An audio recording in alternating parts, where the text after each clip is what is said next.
something sweet about you. I like to dissect girls. Did you know I'm utterly insane?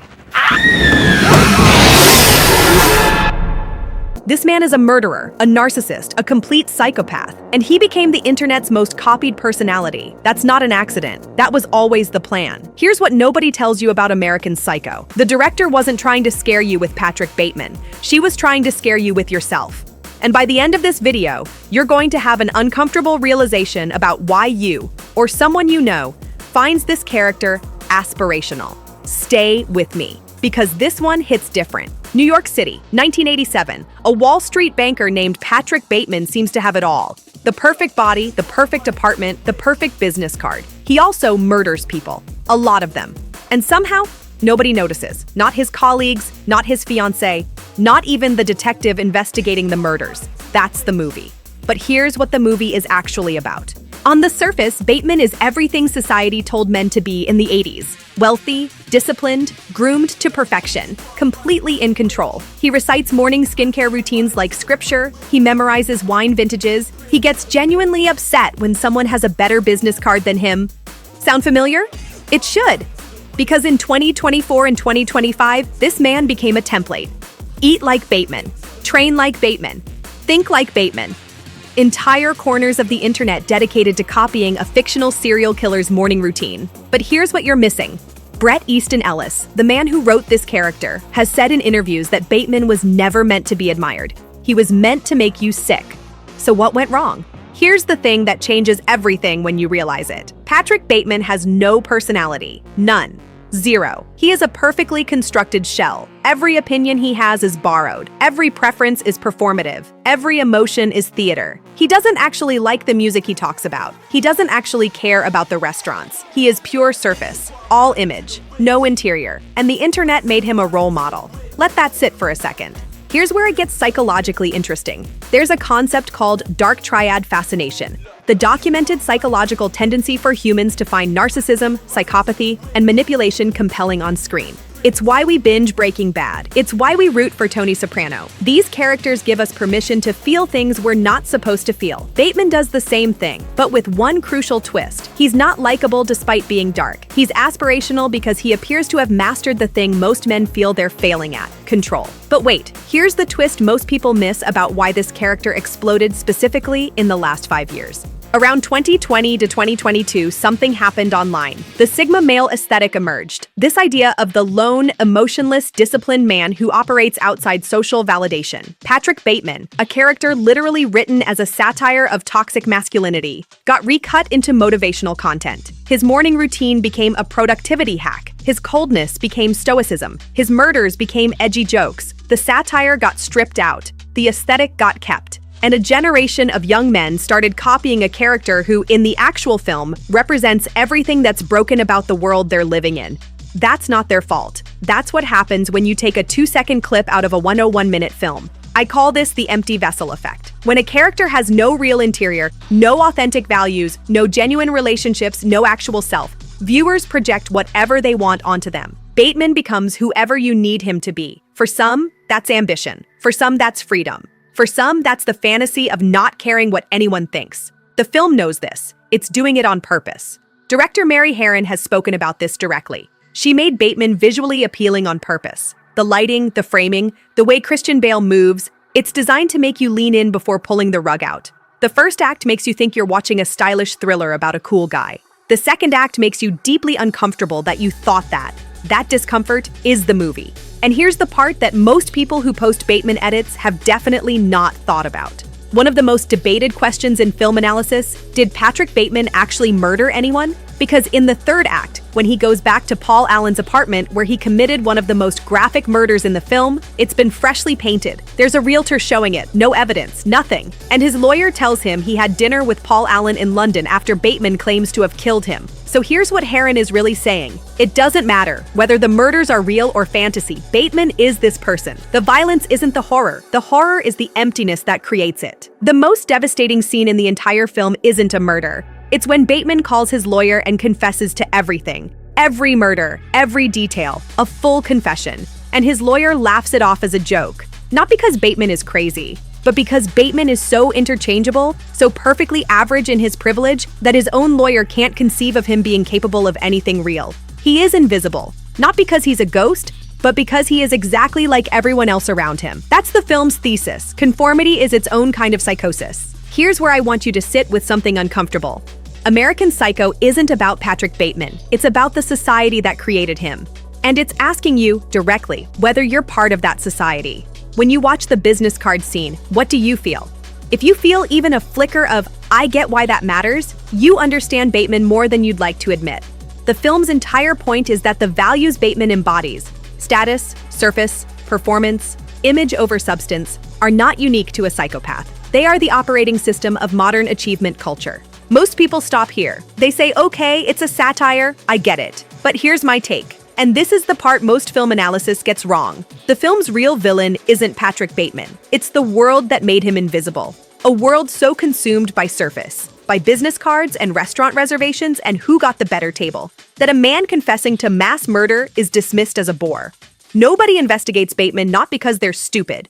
They dismiss him because engaging with him would require them to look at themselves, and that is the most psychologically terrifying thing in the entire film. Here's my actual take, and I haven't heard anyone else say this.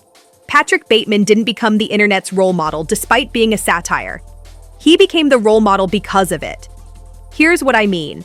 Satire works by exaggerating something true. And somewhere deep down, the young men who post Bateman edits know it's exaggerated. They're not actually trying to become him. They're using him as a pressure valve, a way to express the anxiety of being told to be ambitious, disciplined, high status, emotionless, successful, while the actual rewards for that keep moving further away. Bateman isn't the fantasy. The control is the fantasy. And the film, made in 2000, somehow predicted that in 2025, that fantasy would be louder than ever. That's not a coincidence. That's great filmmaking. Now here's something I want you to think about. American Psycho came out in 2000. It was set in 1987, and we are now in 2026, 26 years after this film was released. And I want to make the case that it has never been more psychologically relevant than it is right now. Not in a vague, every film is timeless kind of way. In a very specific, this film was a prophecy kind of way. Think about what 2026 actually looks like. We live in a world where your personal brand is a survival skill, where the first thing anyone does when they meet you is Google you, where LinkedIn has turned career progression into a performance sport, where people post their morning routines, their gym check-ins, their productivity systems, not because they're proud of them, but because being seen doing the right things has become more important than actually doing them. Sound like anyone we know? Bateman didn't just predict hustle culture. He predicted the psychological toll of it. There's a term psychologists have been using more and more in recent years: identity foreclosure. It's when a person adopts an identity, a role, an aesthetic, a set of values, not because it genuinely reflects who they are, but because it's the identity that gets rewarded by their environment. They stop developing a real self. They become the performance. That's Patrick Bateman in 1987. That's half of the internet in 2026. And then there's the loneliness piece. One of the most consistent findings in psychology research over the last decade is that we are living through a loneliness epidemic. Men in particular are reporting record levels of social isolation. No close friendships, no real emotional intimacy, just surface-level interactions built around status and competition. Bateman has zero genuine human connections in the entire film, not one. Every relationship he has is transactional. Every conversation is a competition. He is completely, utterly alone, surrounded by people. And in 2026, that description fits more people than we want to admit. Here's the one that really gets me though. In the film, Bateman's violence might not even be real. It might all be in his head, a fantasy he retreats into because the actual world gives him no outlet for anything genuine. No real emotion, no real consequence, no real meaning, just the performance forever. And psychologists will tell you that when people are cut off from authentic expression for long enough, it doesn't disappear. It finds somewhere to go. It comes out sideways, in rage, in obsession, in fantasy, in the kind of detachment that makes the internet feel more real than the room you're sitting in. Bateman's inner world isn't a horror story about a killer. It's a horror story about disconnection. 26 years later, we have more ways to connect than any generation in human history, and we are more disconnected than ever. We have more information about who we should be, and more people than ever who don't know who they are. We have more images of success, and more people performing it without feeling it. The world didn't move away from American Psycho. It moved toward it. And that is either a brilliant piece of filmmaking or a warning we keep choosing to ignore. If you have come this far, want to go a little deeper into Bateman's psychological disorders. Because when you actually map his behavior against clinical frameworks, what you find isn't a fictional monster. You find a profile that forensic psychologists have documented in real cases repeatedly across decades. Bateman fits the dark triad almost perfectly. Narcissistic personality disorder, psychopathy, and Machiavellianism operating simultaneously. But here's what's interesting.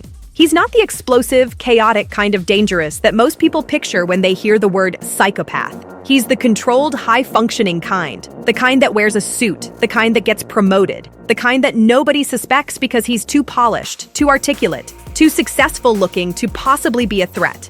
Forensic psychology has a name for this profile: the mask of sanity. First described by psychiatrist Hervey Cleckley in 1941.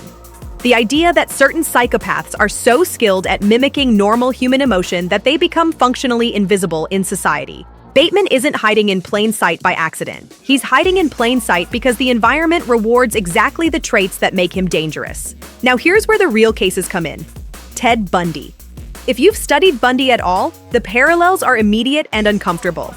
Bundy was charming, well-dressed, educated, and completely undetectable until he wasn't. People who knew him described him as charismatic, fun, someone you'd want at your dinner party. Bundy himself understood that his appearance, his social performance, was his greatest weapon. He exploited the exact same cultural blind spot that protects Bateman. We don't look for monsters in nice suits. We look for monsters in the places we've already decided monsters live. Bundy knew that. Bateman, fictionally, knows that too. Then there's Jordan Belfort. Not a killer, but psychologically a fascinating parallel. The Wolf of Wall Street is essentially American Psycho with the murders swapped out for financial fraud. Same environment, same values, same performance of masculinity as dominance. Same complete absence of genuine empathy for the people being destroyed along the way. Belfort has spoken openly about the culture of Wall Street in the 80s. The dehumanization, the cocaine, the constant performance of power. He wasn't an outlier in that environment, he was the logical endpoint of it, which is exactly what Bateman represents. Not an anomaly, a product. And this is the clinical point that makes American Psycho genuinely important as a psychological text. Most dangerous narcissists don't announce themselves. They don't look unhinged. They look like the most put-together person in the room. Research on workplace psychopathy, yes, that's a real field, consistently finds that psychopathic traits are actually overrepresented in senior corporate positions. Not because companies are hiring killers, but because the traits that make someone clinically psychopathic, charm, fearlessness, ruthlessness, the ability to make decisions without emotional interference, are the same traits that get rewarded in high-competition environments. Bateman isn't a cautionary tale about one broken man. He's a cautionary tale about what we built and who it selects for. The system didn't produce him despite its values. It produced him because of them.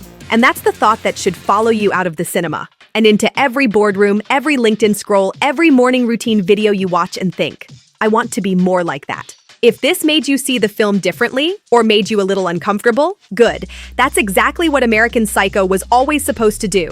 The best films don't just entertain you, they hold up a mirror.